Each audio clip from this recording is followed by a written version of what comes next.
Our newsmaker this week is Dave Cohen, founder and CEO of Sunscreener. Dave, welcome to Bottom Line. Thank you. Great to be here. Well, tell us a little bit about yourself, your background, your professional experience, and the company that you founded. For sure. Thanks. So, PhD in biochemistry from UNC Chapel Hill, and spent most of my career building medical devices and diagnostics for the consumers, as well as the defense industry and forensics industries.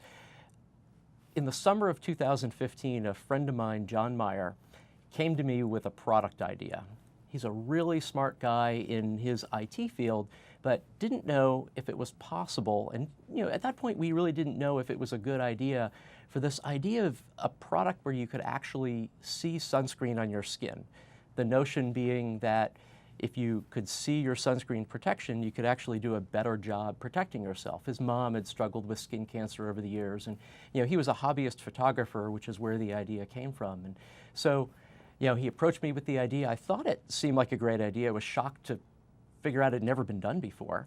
I did a little bit of, prior art search and intellectual property, and found that it seemed like there was room to protect the idea. We did some prototyping throughout the rest of 2015 and started the company.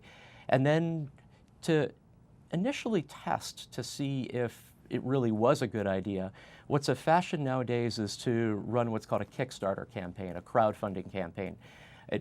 In my background, I'd actually spent 4 years at Kimberly-Clark, a big consumer packaged goods company, and they would run a $50,000, $100,000 research study to determine that. As a startup, you've got to go a different way, and therefore Kickstarter was the approach. And it was remarkable the reaction we had. 4 days after launching the Kickstarter campaign, I had an invitation onto the show Shark Tank. And the global media were just awoke, and they got it. Similarly, all the major sunscreen companies from around the world have beaten a path to our door over the past few months. And so it's been an exciting road. So successful launch through Kickstarter. We're in the process of finalizing the product, and we'll be beginning to fulfill a little bit later this fall to all of our Kickstarter and Indiegogo backers and all the rest of the folks who have placed pre-orders. So how many pre-orders do you have in order to make this into a real business? So, great question. So we had in our mind notionally that if we didn't see 1,000 pre-orders on the Kickstarter campaign, that we weren't sure that there was enough interest to really take this forward. Kickstarter ended up just shy of 1,500 pre-orders, so that was a go. And we've continued to see, even with almost no spend in PR or advertising, pre-orders continue to roll in every day, and now we're close to 3,000 units pre-ordered. Dave, how much do those things cost? So today is a pre-order. It's $119 for the handheld version of the device. When we go live, when we begin to ship, that will be $149 with shipping included. And how much does it cost you to make it? So as with any consumer product, think how much you paid for your first VCR. It's higher than we'd like, but enough that we're not a charity, we are a business, and so we have a great supply chain that we're in the midst of exercising now, and we can see the price come down quite a bit as volumes begin to rise. Do you run the risk of big sunscreen coming up with a competitor? Obviously, you guys are a startup. It's going to take a little while to get the market penetration. Is that a sort of concern for the business plan? It's always a concern that knockoffs will come from any quadrant. We're in conversation with most of the global sunscreen companies on the planet. They've all approached us. We filed for intellectual property patent protection around the device and the trademark and the design, and we feel like we're well protected there. So, that's really the goal, is to build the partnership with the big sunscreen or consumer electronics companies to really bring this to a very large global scale. The global sunscreen industry is an $11 billion industry. Well, this is the kind of company that North Carolina should want in its future. You really represent the new economy. You took an idea and you've taken it to market.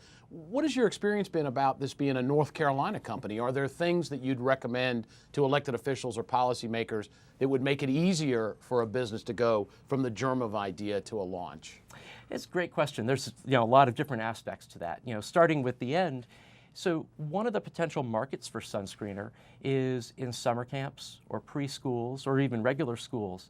But in some states, and I'm not exactly sure where North Carolina falls, applying sunscreen, because it's FDA regulated, is actually legislatively mandated against.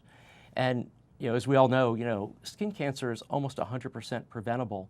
And so having the ability for teachers and summer camp counselors to protect the children who they look after would be, something that's quite valuable.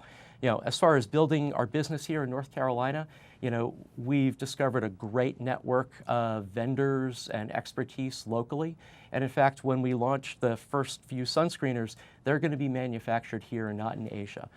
We source components from all over the world, and maybe down the road when we're in million unit quantities, we'll be in Asia. But really, right now, the vendors who we work with locally are great and are going to be able to carry us through the first few years of the development of the business and the product. So the big question then, based on what you just said, is how do you get to the million units from 3,000? That's the big question, because so this is a great example of it's clearly a product everybody gets, everybody wants, and so it's about execution. And part of that execution is, of course, putting together the supply chain and the product development. And like I said, we've had great resources here in North Carolina. The other part of it is having the dollars to fund it, to be able to build a business. And that's something, initially I think we've really struggled with. In part, although there are very notable exceptions, there are not a tremendous number of consumer products and consumer electronics companies in this area. And so as we go out and look for funding and partners and expertise, that's been actually a challenge, is to find some of that. We now have surrounded ourselves with a great stable of strategic advisors, but it's taken some time to uncover that locally. And then if the funding comes from out of state, there's almost more than half the chance that they would bring, the funder is going to ask the company to sort of go where they are based, to be just near to make sure the development stages. And this has been a complaint. Happen.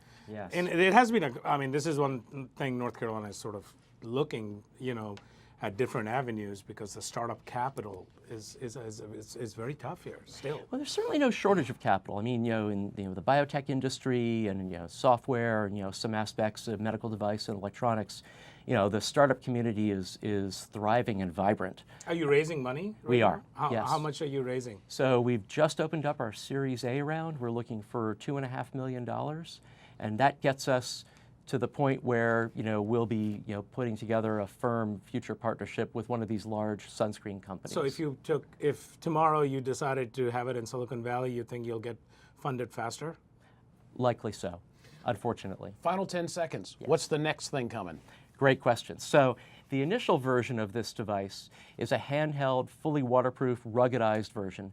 Because it is all self-contained, the price point's a little higher, and so there's actually a follow-on version of this that's smartphone-based. So much simpler device that plugs into your phone, Android or Apple, and a simple app that runs to be able to do what this device does. So you can take it anywhere and do anything that you need with it. Dave, thanks for being with us on Bottom Line.